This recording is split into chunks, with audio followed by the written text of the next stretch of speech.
Ooh. Today's video, what is going on, guys? Today's video, we are attempting to install some overhead trunk lighting for the Sienna. I have this going on right here, temporary solution, but this is going to be a fixed OEM style solution. Let's go ahead and get this done. I have about an hour. This is the kit itself, Sienna trunk lighting, a couple of wire harnesses, piggyback adapters, some filaments, fuses, I think, and start the show, this thing, which should go ahead and fit like that. OEM tabs should go ahead and fit like that. Before, after. Now, in order to remove this panel, I've done in the past, there is a groove right around here. So use a trim remover, do like that, and just pull down like that. All right, just like that. Just like that. And then you just pop this in. Next step, you have to actually remove this and also this panel right here. This whole thing, you drop it down. This one you drop it down, feed some wiring, I believe, from here all the way through here. Get a wire retriever right here. And hopefully the same thing with this other side. Let's pop this one out as well. Like that. Pop this down like that. Here's how it's looking. I should pop this trim panel down. Whoa, okay, you got this. So, trim panel has a couple of pieces right here. Some red tabs, some white tabs. Make sure they're not stuck up here. None of these are stuck up there. Next up, I just pop this out like that. So let it hang over here. We have two wire harnesses. This is the other cable harness where this supplies power. It separates into power for the driver's side. So this connects like that. Right here, the other one on the other side. All right, so here's the difficult part. This is the wire harness right here. You can see it's pretty long, but the difficult part is actually fishing everything through. But the main goal is to have everything connected here and here. And this part right here is the hardest part to fish through and get.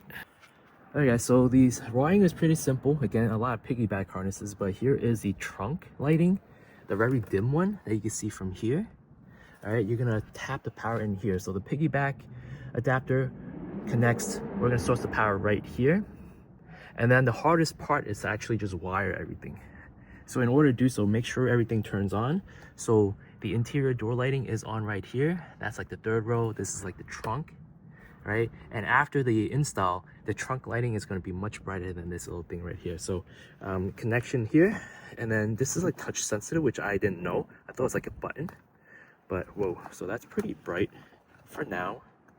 During the daytime, it's not that bright we stare at, but hopefully at night. But this is touch sensitive, so that's kind of, I thought it was like a actual button, but so far it works. Now the hard part is routing everything here through over here. So let's go ahead and get this done before it gets dark. All right, guys, so what took an hour, what seemed to be an hour job, took longer than I thought. Wow. The whole thing was this grommet right here, so cold. It is so cold that I couldn't even fit the wiring through. So I had to end up taking it all apart, and it got hard and everything like that. But anyway, when I connect everything just to test fit everything, it won't turn on. So I thought like maybe I clipped the wire, I overstretched or something. Something happened, connections, checked all connections. But there's a fuse right here. And that ended up, the filament inside just ended up snapping. Like, it's very, like, if you take a look at here, I can't even focus on it. Let me see. All right, so here is all the wiring done. There's a lot of piggyback adapters going on. This is the OEM plug that goes into the trunk lighting right here. And this is the one culprit that always messes with things. This fuse keeps breaking. So I have a lot of burnt out. You can check the filaments right here. It's like all messed up. Can't really even give you guys a look, but I ended up buying like this off of Amazon. So I have a ton of these right here. There's 18 of them. I'm gonna leave them in the car in case. All right, guys. So here's a look. You have to have the door lighting on for this to function because it feeds off of the trunk lighting you have right here, which as you can see is very, very dim. Like even you could hardly tell, and hence why you want the LED light here. So this is touch sensitive. I'll give you guys a better look at night. I think if you want to do this modification or add-on, I would highly suggest you don't do this in the winter time when it's like 20 degrees outside, because you still have to feed for a really good install. You still have to feed the wire through here, and this grommet gets very, very just, it's frozen. It's like hard, so you have a ton. I had a trouble feeding through the grommet right here. And then I tried feeding it through this the inner panel right here on the hatch, but I'm like, wait, why don't I just tuck everything in here under this piece for the third brake light? I tucked everything here. So is it going to be worth it in the long run? I hope it does. I think this would be a little bit more reliable versus the rechargeable ones. As you can see from here, let's see, I'll do auto. This is rechargeable via USB-C, and once it senses motion, it'll turn on, and it'll light everything up like that.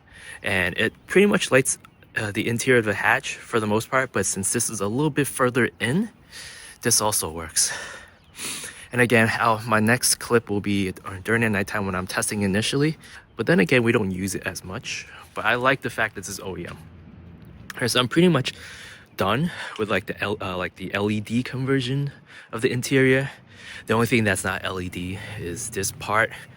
It's still incandescent, so like you can see it's a warmer tone to the lighting versus all the cooler 5K or 6K even interior lighting.